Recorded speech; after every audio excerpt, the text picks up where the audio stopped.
Welcome back, ladies and gentlemen. I'm the Educational Gamer and we are playing Buzz Aldrin's Space Program Simulator, playing as NASA coming into the second flight season over here in early 1959. So, last time, the last two times actually, we completed our first couple of missions. We put a satellite into orbit. We did a bit of flight testing with aerodynamic flights. But we are now a little bit stuck. We beat the Soviets so far, which is good and much better than historically. But yeah, as we enter the second flight season, we've much increased our budget, which is very good. We've achieved our target of hitting 2,500 prestige. Now for the next 4 years, our target will be to reach 12,500 prestige. So quite a long way to go actually. And as we enter the second flight season, this is typically where the game does become a lot more involved and you have to do some more strategic decisions. So let's look at the missions for a second over here. So ultimately, of course, our goal is to go to the moon and do so via a manned landing. Now in order to do a manned landing, we can't unlock that right now. We have to do certain things before that, but something that we do need to do before is, or we might have a look at the different modules that we can have over here. So, for example, we can do the Project Apollo, which is pretty much the historical way how the Americans landed on the moon, actually. So that might be a possibility. We could also think about a direct ascent. So direct ascent vehicle, meaning you have one capsule that is landing on the moon and directly returning from the moon towards the Earth, whereas in Project Apollo you had the moon lander that went down to the moon, but the command module did stay up in space. You could also think about other alternatives. Now, why does it get more strategic? Because if we look at this, you see that all of these missions, some of the preliminary steps, all the way down to the bottom here to the actual moon landing as it was conducted historically, do have some restrictions in the form of this red percentage over here, and that means there is a penalty to some of our components due to unfulfilled missions. For example, the lunar module over here does require some testing, basically in the Earth orbit, and the Apollo module likewise. If we were to do it now, we'd have a crippling 70% malus on our reliability, so we could be pretty sure that this guy fails if we were to launch him directly. So we need some preparation to do that, and the question is, how do we achieve that? If we go back to the Earth and have a look at what we can do over here, we can experiment around a little bit with that. There are some possibilities to directly do some Apollo testing. We could also think about doing the Gemini testing, and or just do the one crew capsule over here. Now this is all a little bit more intertwined. You don't have to do all of these. You can skip some of them. You can pick one route over another, and you might never see some of these capabilities. So at this point it really becomes a little bit more detailed in that regard. So that is very interesting. I'm not entirely sure whether we'll go for the historical system. I was very interested to see that there was a Gemini EOR capability here as well, which is slightly different and requires a little bit different things. What I like about this, or what I do find intriguing about this, is that you basically assemble the aircraft in space, whereas in Apollo it was launched in one go, and this would be assembled in space, and that does mean you need much smaller rockets. Rockets is a good topic because rockets is one of the bottlenecks for the American space program, and it was so historically. So if we look at the missions that we can do, specifically right now we are interested in conducting maybe some of these satellite tests. We did the Explorer one. The next one might be the Orbiting Frog, the Biosatellite, or the Pegasus satellite. These have some problem, and that is they require a rocket capable of being launched to a low Earth orbit with a payload of 133 kilograms. Now, you might think that's very little. It is very little, and the Soviets would have no issue at all doing that. Right now though, you can see low Earth orbit, 11 kilos. That's a rocket that we have and that we could operate. The Juno 2? Nope, 42 kilos. Maybe the Thor? 120. Just not enough, we need 133. So we need to go all the way down to the Atlas booster over here, and that would be able to lift us into orbit. But there's a huge gap between these two rockets, so actually at this point a single rocket would cost us 3.3 million to launch, so that is a hefty number. And that is actually the smallest satellite that's next on the table, so that is something that we actually need to explore over here. Likewise, if we want to go further on to the moon, the lunar requirements were slightly lower. I think Luna 4 is by far the smallest one, with just 6 kilos. So very interesting spacecraft. Would be very nice to do that. But 6 kilo to a lunar orbit. Let's see. Oh, can we do that? Nope. So we need a trans-lunar injection over here of 6 kilos. Can't do that. You could do that. The Juno 2 could do that. But it would just be able to do that, and just for this single mission only. So I'm not sure. Is that worthwhile? Is it something that we want to do? Let's take a look at the lunar probes. Let's have a look at what this does over here. So how much prestige could we actually gain? Sorry, I think I should click this one. Yeah. So you can see the prestige that we get from launching it would be nil. If we were able to actually do it all the way, we'd get 50 and maybe 500 prestige points. That's nice, but not critical. So I'm reluctant to develop a rocket just for a single mission, really. So one thing that we might have to do then is to go ahead and go further. So not just the Juno 2, but the Thor. Again, Thor could lift, I think, one more mission. I think the Pioneer 2 would be capable of falling in that range. But not much more again. So then we are nearly at the Atlas and at the next rocket, and that would be the Atlas Agenda booster. So, but again, it's so expensive, and it's so expensive to open these two programs. Just add 9 million over here. So, and it would cost us about 1 million just to keep these guys running. But overall, I do think that is what we need to do. So we'll need to skip a couple of rockets and go directly towards pretty expensive ones, actually. So yeah, I'm not super happy about that, but I don't see any way around it. So I think that's exactly what we're going to do. I do think that the human one, so which one do we prefer? I think this one is slightly more important to open quickly. I'm going to talk a little bit about that soon. But it's also a little bit easier to research at a difficulty of 30%. This one has 44%. So yeah, let's open this. It's going to be hugely expensive, going to take up all of our funding basically. But we'll have to do so. Right, then we do have 2 rocket programs open now. And wait a minute, are you not? Yeah, you are human rated. So that being said, the Redstone, I don't think we need to develop it any further. We could of course invest something here, it will trickle down to the next rockets. But it's only a marginal success, so we might as well just close this program. Let's think about that in a second. So firstly, let's assign a couple of people to the Atlas over here. And that's going to be the best people at the human rockets. It's going to be Adam. It is going to be Chase. And I do think it's going to be Joe. Yeah, that looks pretty fantastic. We could assign a Mary over here as well, but you'll notice the number doesn't go up that much. It's just a single percentage point. So what I would much more like to do is take a Mary, where is he? Over here, and put him into training. So we'll make him a little bit better, and then we'll circle these guys around. So some of these will do practical work, and some of them will do something else. Now, with that, we have 4 people actually working on human-guided rockets, or human-rated rockets, sorry. So that's pretty fantastic, but I do think that I need to reshuffle this a little bit. So if we look at all the people over here, and rate by human-rated rockets, going down, yeah, so top to bottom, these are the 4 best people at human-rated rockets, and that's fine.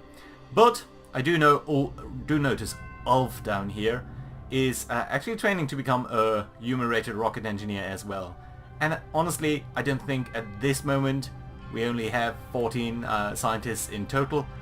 I think we should remove him from training and assign him to something else slightly. He's going to move up slightly, so he is pretty good at that, but nevertheless I do want to put him to some other use. And what else are you good at? Just straight out rockets? Let's have a look at rockets then. We do have Justin over here, he's pretty good. He can't contribute now, so let's put him into advanced training, let's make him even better at doing rocketry. Then these people are fine. So that's Justin. Then we do have... Who do we have on space probes?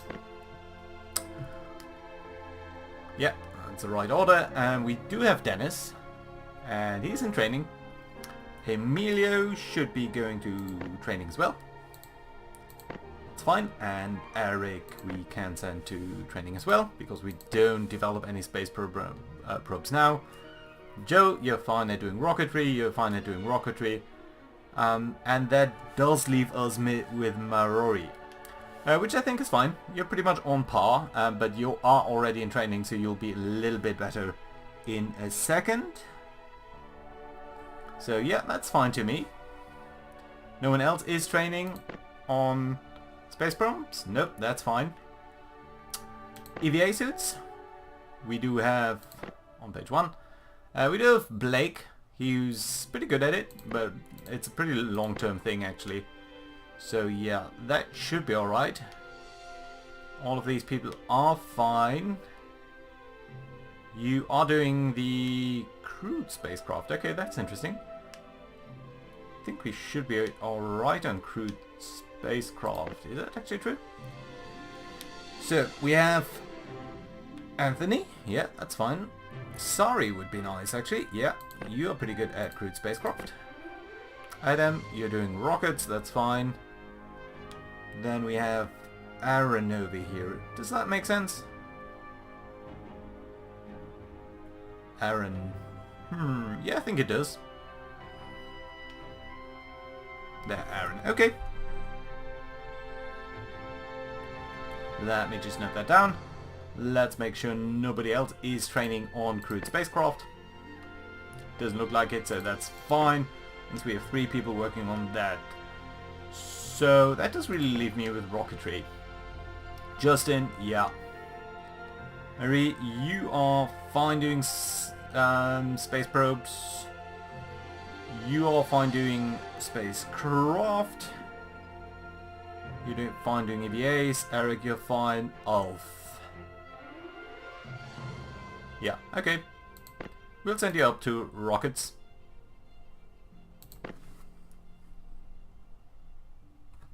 Just noting that down. Sorry, you're fine. Dennis, you're fine. Emilio, I think you're alright.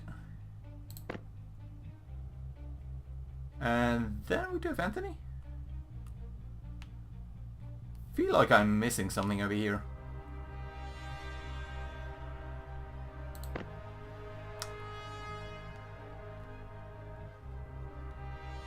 Alright, I think that's gonna be alright. So let's make sure that we are researching everything that we need. 3 guys on. Okay, let's go through that in a good fashion, right. So everyone selected, yeah. Human rated rockets going down. 3 guys researching, 1 in training. Fine. Normal rockets. 1, 2. 2 is so little. Why do I only have 2 people ready for normal rocketry? Okay, space probes. That's 3 people training. 4 people training. That's fine. Human rated rockets. 3 active. 1 being trained, that's fine. And spacecraft 1, 2, 3. 3 being trained. Fine. EVAs. Okay, that's also fine.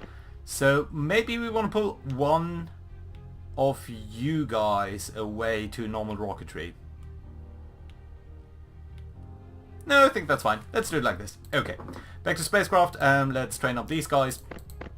Chastity, flight director. You'll need to train in whatever you are worst at.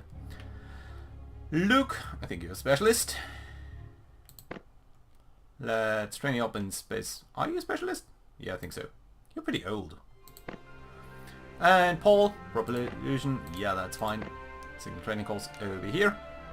Same with the astronauts. I think we might just send you up a little bit more strongly. So yeah, you know what? Your leadership is really lacking. I want to train you until you're at least an 85. You're pretty good already. Mauricio we will keep around and do on single training courses, so we keep him around so that we can activate him whenever required. I didn't realize we'd go into the negative amounts over here, but I think that's due to funding. Let's see whether that does work or whether that does kick it out of the game. Improving the rocket over here. It's fine. So, Soviets did put Sputnik into... Ooh, disgruntled staff member, actually costing us prestige points. That's not good. We shouldn't have disgruntled staff members. Who's disgruntled? Sort by moral level. 92. You guys are fine. 93, 92, you're fine. You're fine. I don't know. Who's not happy? Everyone seems to be happy. I think it was just a random event. At any rate, we're out of the red, so that's fine. 4 million. No one is really ready, except a couple of you guys. So Aaron, I think, yeah, crewed spacecraft. Do train that up. Space probes, fine. Space probes.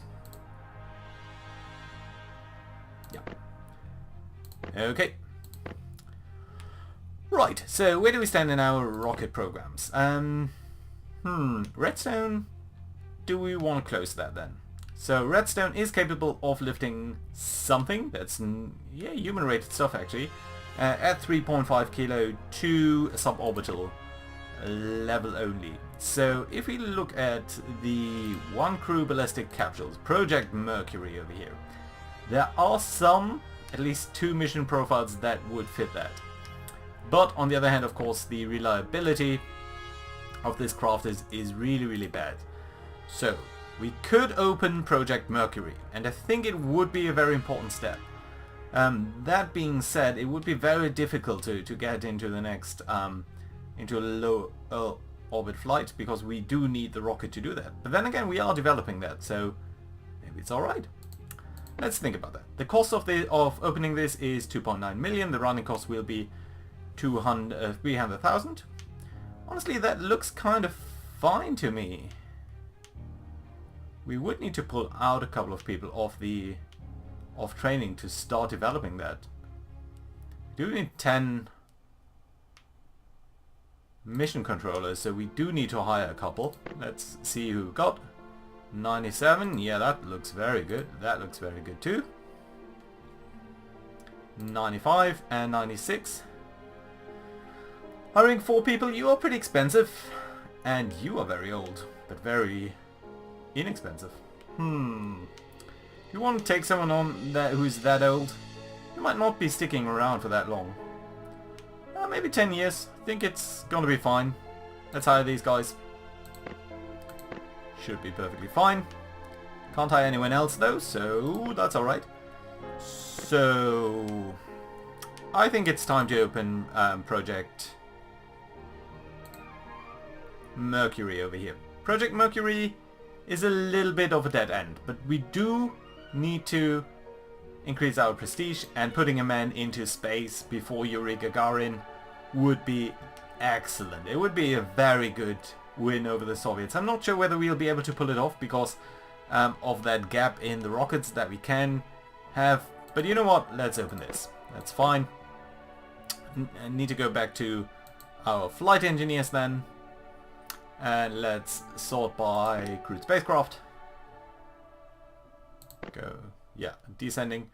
So you'll be back in 1 season. I think that's fine actually. You guys take a little bit longer. You have the least accumulated stuff, so... Advanced training for 1 season, until you're over 90.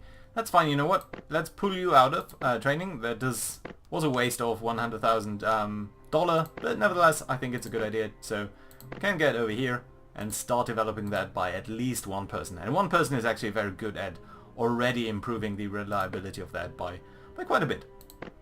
So, we could do the uncrewed orbital flight test over here with the Redstone booster. Redstone is pretty good. Mercury spacecraft is pretty crap, so we wouldn't get too much prestige over here. But some of the later ones, especially getting a man into space, would be very good. The trouble is, can we actually use a Redstone for that? Oh, we can. That's intriguing. Because that already has a much higher reliability than the Atlas. So let's select that rocket. This is something that is within reach if we do increase the reliability of the Mercury spacecraft quickly enough. Still, I think that's perfectly valid idea. Right, yeah, we need to gather some funds though, so that's fine. I think we can end the season over here. See a nice improvement coming in on the Atlas. Likewise on the Mercury. Long way to go though. So here we go, astronauts finishing their training, that's nice to see. Flight controllers, yeah, that's fine. Right, so firstly we can go ahead over here and add someone else. Of course, make sure the best people are at the first spot all the time. Yeah, good improvement now, 15%. Like to see that. On the spacecraft then, that would deduct not that much, and if we put you here, you could improve that a little bit. And I think that would be lovely, because A, that will trickle down, and B, that is a rocket that we might actually be using after all. So that's pretty good. Flight controllers, we can make sure you are our secondary flight director. So we'll make sure to train you in whatever is best. You can train this a little bit more. You're pretty good already though. And then we do have the astronauts. You will simply need to get a lot better at everything, so let's make sure to get you to be a very good leader. I think Karen is the one that we are keeping around to be a potential direct pilot. You need to be much better at making decisions under stress. You'll need to be a much better pilot. And you'll need to be a little bit better at fitness. Get you up to 76. That's fine. So we'll need to micromanage these guys a little bit less. We do have some money, and it might be worthwhile to expand something. So we could expand our SAT center. Would cost us 600,000. It's not that little. Likewise, we could think about expanding mission control, 400,000. But we can hire a couple more people anyway, so there's no immediate need to do that. Astronauts might be useful, but not that critical. Actually, you can get a very long way with just 7 astronauts. SAT center.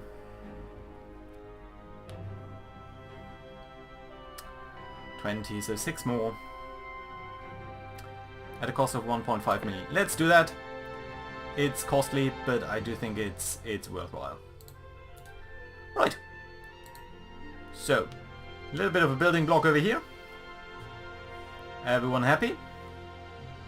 Should have done so probably at least 1 season earlier, so we could hire again in 1959. Yeah. Well, let's end the season. Improvements on the Redstone again, just marginal. On the Atlas, much better. And on the Mercury, very nice. Very good progress overall. Some astronauts, yeah. Yeah, that's fine. Flight controllers from basic training, that's also alright. SAT personnel who graduated from advanced training, nice to see that. So let's get over here And let's make sure we are assigning our payload specialists. Crewed spacecraft, 87%, that's fine, so you'll get in the middle over here. I do want to make sure that we have maximum progress on these things as we go. We could of course send someone over here who's not entirely qualified. Would make a dent, and that's something to consider. You are very good at human-rated rockets. So you know what? We will send you over here. Keep you over here. Actually send you over there and get you down here. So still more focus on the Atlas because it's somewhat more difficult. Still nice to see some improvement happening here, and that will help us in the Mercury program definitively. On the Mercury program, I will send Emilio over here, even though he's more specialized in space probes. But still, some progress is good, and we definitively do want to put someone into space. Last thing that we can do is Mauricio over here. Very good stats actually. Let's train you up in fitness. And that does leave us with a couple of flight engineers who are specialized in certain things that are not immediately relevant. Let's get you to continuous training. Let's get you to do space probes. Rockets. Ulf, I think you were rockets, yeah. Good. We are saving up some money, which is good, and we will do some training of the mission controllers. I'm going to go through this actually in between episodes because I want to make sure that the people who just graduated from basic training will be the ones that we require. And that's a little bit tedious just to match that. So that's something I'll be doing in between episodes. I will keep you guys informed. We are at the end of 1959, so one more year, the first year of the season. Not much action happening, but we are very close to potentially putting a man into space. So, by the way, we can think about whether we directly want to do. So the uncrewed suborbital flight does not give us a lot of prestige. The suborbital flight, the crewed one, would give us a lot of prestige, but if we fail, we'd suffer pretty badly. And on the other hand, there is a penalty of 15%. Okay, if it's 15%, I do think we need to do this before we launch. But at a 40% reliability of the spacecraft, we can't forget about that for now. We really do need to make sure that the R&D on that is coming up a little bit more strongly. And we are making good progress. Very good. So, that being said, I think this is a good place to put in a cut. So thank you very much for watching, and I'll see you guys next time. Bye bye.